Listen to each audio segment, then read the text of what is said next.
India में दुनिया के सबसे ज़्यादा साधु संत रहते हैं। एंड आज बहुत से यंग लोग जैसे आपके दोस्त, बच्चे, भाई बहन, कोई भी आपसे क्वेश्चन कर ले कि ये साधु संत ना तो टैक्स भरते हैं, ना कोई जॉब करते हैं, ना कोई फॉर्मल एजुकेशन पाते हैं, उल्टा ये खुद ज़्यादातर दूसरे लोगों के पैसों पर पल रहे होते हैं। एंड फिर भी इंडियन साधु संतों के लिए इतने पागल हैं। अब तक हमारे पास काफ़ी सारे परफेक्ट एग्जाम्पल्स हैं कि जब भी लोगों ने इन साधु संतों को सर पर चढ़ाया, इन्होंने क्या क्या सत्यानाश किया है। रेप, मर्डर, चोरी, ना जाने क्या क्या हमें मीडिया में आए दिन सुनने को मिलता रहता है। एंड अच्छे सेंट्स भी हैं, पर वो भी घूम फिर कर वही संसार माया टाइप्स बातें करते हैं। इंडिया अफ्रीका के गरीब देशों से भी गिरी हुई जीडीपी वाले इस देश में प्रेमानंद जी की बात मानकर नाम जप करने से, दुनिया को माया मान लेने से देश का भला होगा या बुरा? आप भले ही अपने गुरुओं को, संतों को काफ़ी इमोशनली मानते हों और किसी एक्सप्लेनेशन की शायद आपको ज़रूरत ना हो उन्हें मानने के लिए, पर अगर संतों पर सवाल उठाए जाएं, किसी को एक्सप्लेनेशन चाहिए हो, तो आपके पास एक छोटा, सिंपल और स्ट्रॉन्ग आंसर ज़रूर होना चाहिए। और आज हम उसी को जानेंगे। आज आपको बहुत जल्दी और सिंपल शब्दों में बताता हूँ कि साधु संतों की, उनके उपदेशों की असली वैल्यू क्या है। जब माता पिता के संस्कारों से ही बच्चे सुधर सकते हैं, तो पूरी सोसाइटी को संतों की गाइडेंस क्यों चाहिए? Human nature. धरती गोल है, पर यह आपको सीधे ही धरती को देखकर समझ नहीं आता। पर जब आप धरती से दूर जाओ तो उसकी सच्चाई आपको बहुत साफ दिखती है। पृथ्वी से दूर जाकर दिखता है कि हाँ, पृथ्वी कितनी गोल है। यही पर्सपेक्टिव होता है साधु संतों का। ये हमारी रोज़मर्रा की ज़िंदगी से डीअटैच होते हैं। हमारे बीच रहते हुए भी ये केवल हमारे समाज के साक्षी होते हैं। और जैसे दूर से देखने पर धरती की गोलाई साफ नज़र आती है, वैसे ही संत भी सोसाइटी के बाहर रहकर नॉर्मल लोगों को सिर्फ ऑब्जर्व करके, उनकी प्रॉब्लम्स को सुनकर वो एक क्लियर इमेज बना पाते हैं हमारे ह्यूमन नेचर का, दुनिया और सोसाइटी के बिहेवियर का। और ये सिर्फ इंडिविजुअल संतों तक लिमिटेड नहीं होता। परंपरा और ट्रेडिशन से अनगिनत संतों ने इंसानों के पूरे इतिहास को ऑब्जर्व किया है।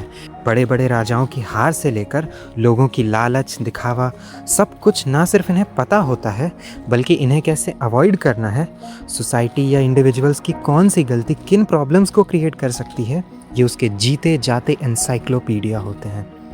अगर कोई साधु कह रहा है कि खाली बैठने से अच्छा है नाम जप करो, तो उसे पता होता है कि खाली बैठकर आप हो सकता है सही सोचें या हो सकता है गलत भी सोचें।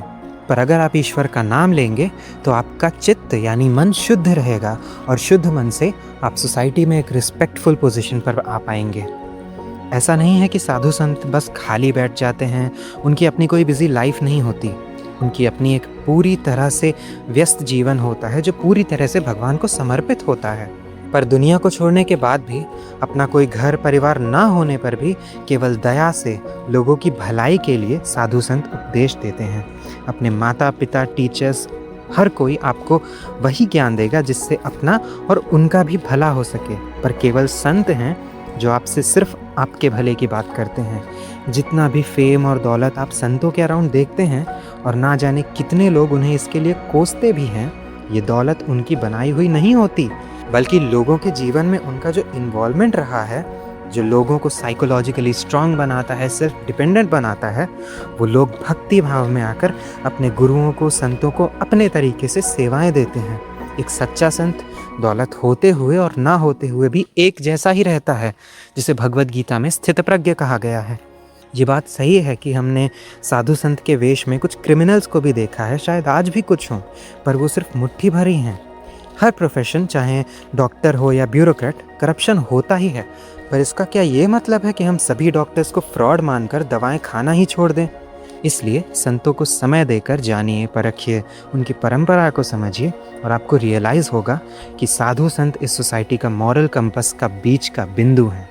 और आगे से अगर कोई संतों की ज़रूरत क्या है, या साधु संत तो बस लोगों को ठगते हैं, ऐसी बातें करें, तो उन्हें बताएं कि संतों ने ही इंसान की फितरत और बिहेवियर को जेनरेशन्स तक ऑब्जर्व करके, बिना उसमें लिप्त हुए, इंसान को अंधेरे से उजाले की ओर सही मार्ग दिखाया है। आपका साधु संतों के बारे में क्या कहना है?